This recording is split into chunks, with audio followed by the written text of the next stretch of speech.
Hi, this is Destiny Serta here again.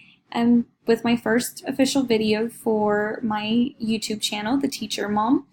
And if you watched my introduction video of why I created this channel in the first place, I'll just a little recap of that video in case you didn't see it. I'm basically trying to incorporate a lot of what I learned in the classroom while I was a teacher to my growing family. I am expecting my first baby, and I will be staying home to be with my baby, and I didn't want to lose my sense of teaching just because I became a mom.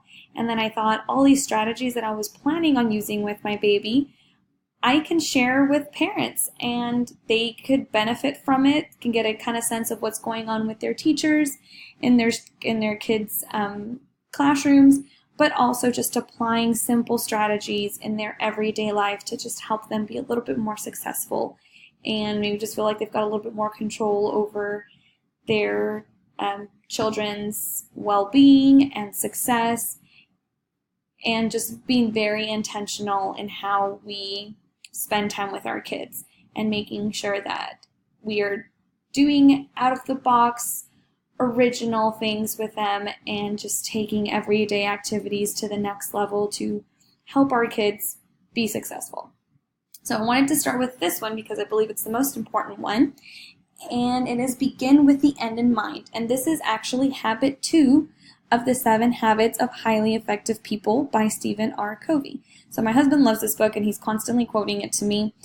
And I thought that this was very interesting because this is a teaching strategy that I was taught way before I ever even actually read this book. So begin with the end in mind. Let's go ahead and get into it and learn a little bit more about it. So what is it? It is a goal-setting strategy, and it can be used for personal growth, it can be used for work growth, for trying to get healthy, for making plans, and it's basically taking your end product into consideration when you start making plans. And basically that just kind of helps you avoid going into circles and setting a clear expectation and a clear path as to where you want to go and what you need to do to get there. So I'm just going to give a very simple explanation, like grocery shopping. So my husband and I have decided that we wanted to plan our meals ahead of time. So we get together and I ask him what he feels like eating this week, and so we kind of set a menu, and that determines my grocery list. So when I go to the grocery store, I already have my list. I know what it is that I need to do. I know how to store it whenever I come home. Like if I'm going to cook chicken the next day, there's no point in me putting it in the freezer and then have to defrost it. I'll just put it in the fridge because I know I'm going to use the chicken next. So again, we've all had those days where we go to the grocery store, we know we need to buy groceries, but we don't have a plan. So we're going around in circles, and then we come home and then we realize we forgot something, or we need to go back to the store the next day because the meal that we decided to plan at the last minute, we're lacking an ingredient. So it is a very simple, very everyday example of why it's important to begin with the end in mind. So let's bring it into the teacher perspective. How does a teacher use begin with the end in mind? So how we started off, and I say we because most teachers, plan in groups. We don't plan our lessons in isolation. We collaborate a lot and work with other teachers. So we are with our instructional coaches, with our curriculum specialists, whatever it may be. So we always begin with this question: what do we want our students to know by the end of today, by the end of the lesson cycle? Say we have an activity or something that's going to take 2 or 3 days or a week. What do we want them to know by the end of the cycle and or the unit? So we are kind of driven by states mandated standards, or we're following a certain type of curriculum, and it tells us, okay, we want our kids to know this. And we start with that and then work our way backwards. So we know we want to get our students to this point. So what can we do to get them there? And a lot of times the first things that we plan are the assessments. So the tests, the quizzes, the questions, and ways to check for understanding while we're planning and throughout the day or throughout the lesson cycle or throughout the unit.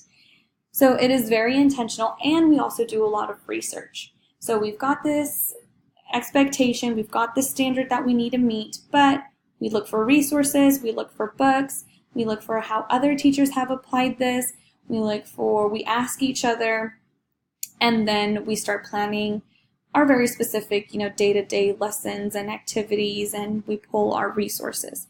So that is how a teacher uses begin with the end in mind. We want our students to get to this standard, and then we plan everything else.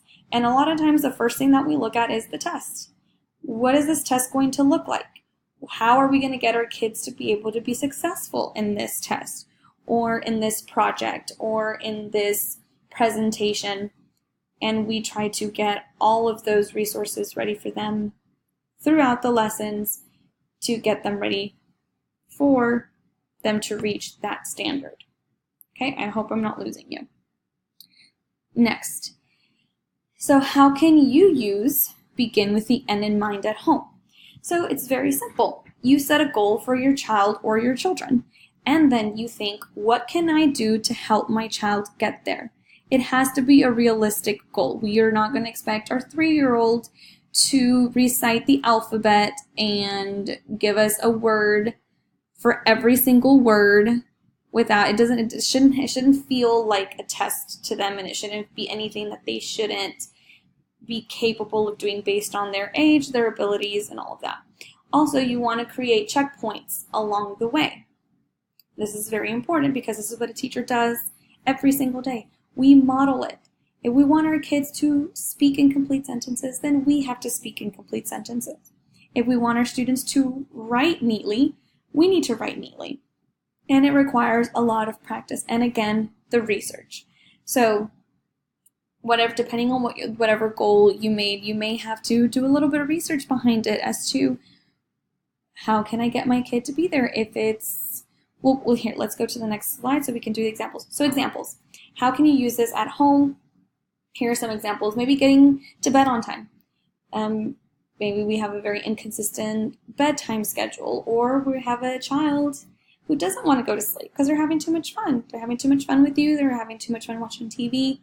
But you want to set that as a goal that you want to get your kid to bed on time. Or cleaning up after dinner. Remember we talked about in the first video, and if you guys watched it, we want our kids to be independent. We want them to be able to take care of themselves at one point, because they're going to grow up to be adults that are going to have to take care of themselves, and hopefully one day when they start their families, they're going to have to take care of their kids and move on to that. So just helping our kids being independent. So cleaning up after dinner, we're going to have to set up a routine. Trying new foods. We all deal with kids with picky eaters. So there's lots of articles and research out there that can help you with giving your kids choices, with setting up a menu, or mixing new things with things that we know our kids like to get them to try new foods. Doing homework sometimes seems like it's a beating every day, or reading every night. So whatever it may be that you're trying to get your kids to do at home, think, what is the ideal? Where do I want my child to be at this point? Going to bed, what is that exactly? Or going to bed on time, what is the time going to be? What are we going to have to do to prep for that time? Are we going to have to set timers on our phones? Are we going to have to set timer on the TV? Are we going to have to, so there's lots of things, but it sets a path for you to get to that goal. Okay, so I hope that makes sense a little bit. There is another video that I'm going to be sharing with you, and it's called I Do, We Do, They Do, and that will really help with getting kids to do these things. And as you notice, I do. That starts with you as the parent. You are your child's first teacher, and what you do determines a lot of what they do. So you start doing it, you do it together, eventually they will do it on their own.